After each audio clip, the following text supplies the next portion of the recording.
How far has Edward Said succeeded in stripping the mask from the ugly face of imperialism? Elaborate with special reference to his introduction to culture and imperialism. What evidence does Edward Said produce to condemn imperialism as an evil? Before discussing Said's view on culture and imperialism, it is better to have a brief view on those events, reasons, and trends of English society which caused extending or expanding their culture and imperialism to the other territories of the world. I would like to talk historically at first, as the history of English society shows through the trend of industrialization had been initiated or started in the 17th century, yet it took its speed or rapidity in 18th century. Under the influence of this trend of industrialization, the landlords, farmers, and peasants of rural class of English society were converting their farms, lands, and dairies into industrial units. As the industries or industrial units were becoming more under the influence of the trend of industrialism in European countries, hence their demands for few raw material as iron, silver, chemical, oil, stone, etc. were also increased. To fulfill their basic needs and demands of running the industrial units for modernization, European as well as other superpowers extended their immense power to other territories of the other weaker or underdeveloped countries which were loaded with natural sources and raw material. To capture the natural sources of other territories of the countries, the imperial countries dominated over metropolitan centers of other countries and then started ruling over distant territories. It is very worthy to note here that these imperial countries overtly gave an expression to the rest of the world that they had intervened or came into these territories in order to civilize the ignorant, uncivilized, and uncultured natives, but as a matter of fact is concerned, they intruded in their countries in order to loot or capture their natural resources of raw materials.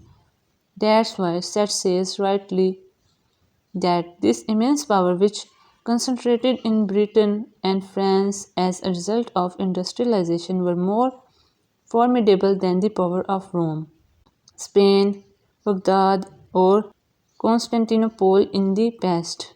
Gradually, other Western countries, especially US, also joined with Britain and France in this practice. So we can say that 19th century showed a climax of ascendancy of the West. Here said also points out a very important fact that Western countries extended their domination of acquisition of foreign territory by the rate of 247,000 square mile a year. These Western countries did so under the influence of their expanding economics, which were hungry for overseas markets, raw materials, cheap labor, and fertile land.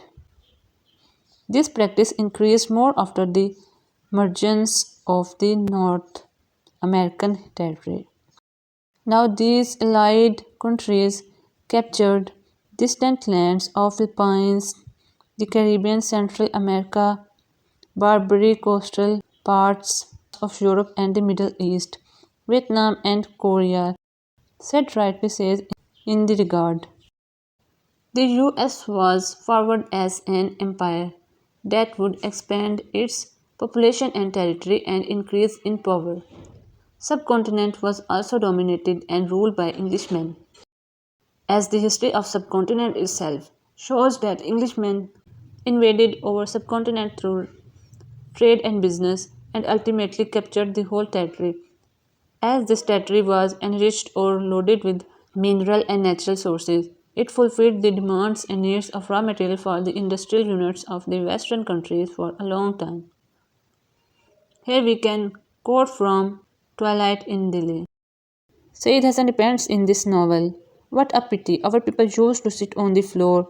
It would be used to sleep on and for other purposes. But we are forgetting our own culture and are learning the way of others.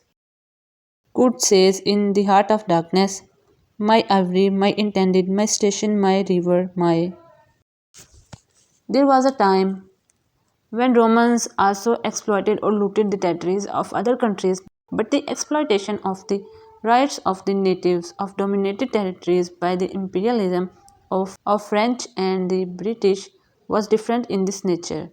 In other words, it means to say that they went out with the aim of improving those backward regions.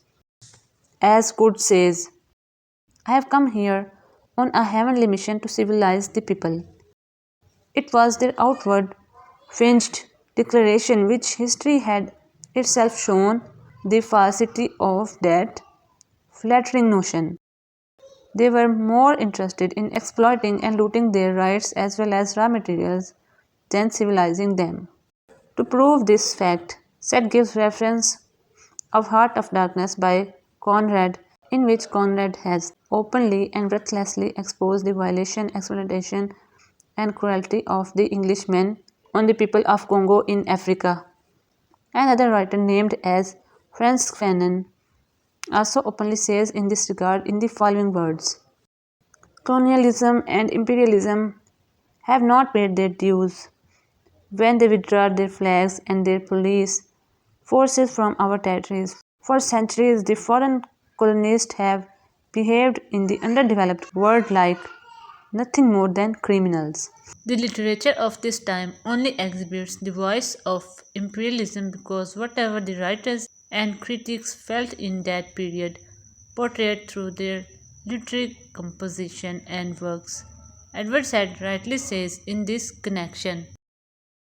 Imperialism means the practice, the theory, and the attitudes of a dominating metropolitan center that rules a distant territory. Throwing light on the term colonialism, Said utters, colonialism, which is almost always a consequence of imperialism, is the implanting of settlements on distant territory. There is no doubt in saying that some European writers of that time wrote on the problem of nostalgia faced by dislocated natives and immigrants who were colonized in the foreign territories. It was nothing but a yearning for the supremacy which they enjoyed. After the Second World War, imperialism did not come to an end even after the post war decolonization. The cultural effects of Western countries can even be observed or seen in the countries like India and Algeria, which are still linked in a legacy of connections of France and Britain.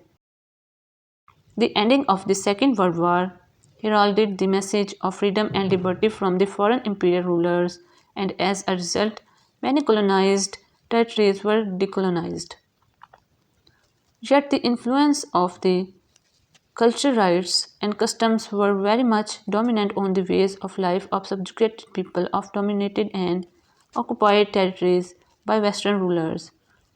Though direct colonialism like the British in India and French in Algeria has almost vanished, yet it does not end from its roots absolutely. Now it is present in its other forms. It is rather reflected in the changed outlook or mentality of the two nations. It is very worthy to note here that some of the European writers defined imperialism as ideas that certain people and certain territories require and beseech domination. Some European writers and critics of the second half of the 19th century illustrated this above mentioned idea by favoring it, as that India was created only in order to be ruled by England, said quoted Kipling's novel Kim to support his connection. Said further says in his lectures on culture and imperialism that after the end of the Cold War, the supreme powers of the world devised a new world order. In this respect or regard, US is at the top of the list. In other simple words, it is a new brand of imperialism. Willy Brandt presented a so-called report on North-South problem in 1980. This report also demanded a sudden solution of the problem because the newly diagnosis of the North-South problem was being applied to all the underdeveloped countries in the world. This new world order is itself a doctrine of US responsibility to set things right all over the world. Now in the present age, we see that USA is the guardian of setting all the things right in all the countries of the world. The doctrine of world responsibility is taken as justification for US involvement in every affair of other countries under the sun. Once again, said absolutely says right in this connection. The goal of US foreign policy is to bring about a world increasingly subject to the rule of law. But it is the United States which organizes the peace and defines the law. Said has rightly said that these terms add as world responsibility, new world orders symbolize a new brand of imperialism. It is also an open and causeless exploitation and loot of the rights as well as the raw materials of the third world countries. In this present age, we see that under the guise of world responsibility to set things right, the guardian of the world is making its involvement in affairs of the third world in order to fulfill their economic interest by capturing the natural sources and raw materials of these countries rather than having any genuine concern for the people of the world. Chomsky rightly condemns this so called Western ideology in the following words: it is an absolute requirement for the Western system of ideology that a vast gulf be established between the civilized West, with its traditional commitment to human dignity, liberty, and self determination, and the barbaric brutality of those who, for some reason, perhaps defective genes, fail to appreciate the depth of this historical commitment. It is also very rightly observed that USA advocates its self-appointed writ, which runs in the entire world of today. Americans think that whatever their country thinks or regards is just as the rest of the people of the world want. Said is of the view that if the counter forces to imperialism, such as migrant workers, refugees, and the colonized people, black immigrants, urban squatted students, and popular insurrectionists, are united on 2 points. One is of security of personal freedom, and second is of environmental concern. These millions of dislocated people can raise a formidable revolt. Moreover, these dislocated human beings are free from ethnic and national prejudices because their dislocation has made them free from these racial, national, and ethnic prejudices. They also know that if they indulge in such kind of petty prejudices, it will help imperialists. They make it easy for them to divide and rule. Actually, they are the instruments of the so called and vicious system enforced by imperialism. To conclude this above mentioned discussion, we can say openly and forcefully that whatever said has delivered in his lecture on culture and imperialism absolutely shows the clear picture of the so called imperialism, exploitation and looting of the basic rights of native of the subjugated territories of the world, the hunger of the Western economies for fulfilling the needs, necessities, and demands of raw materials for industrialization led the Western countries to expand their domination on the distant territories of the world of the other countries in order to capture their natural resources of raw materials. This imperialism even did not come to end after the post-war decolonization, but it shaped in newly devised world order by the US, which was no more than a worst kind of reproduction of the old imperial order under the Finch guise of setting the things right in all the other countries. If you like the video, don't forget to subscribe the channel, press the bell icon, like the video, comment below for your suggestions. Thanks for watching. Till next video.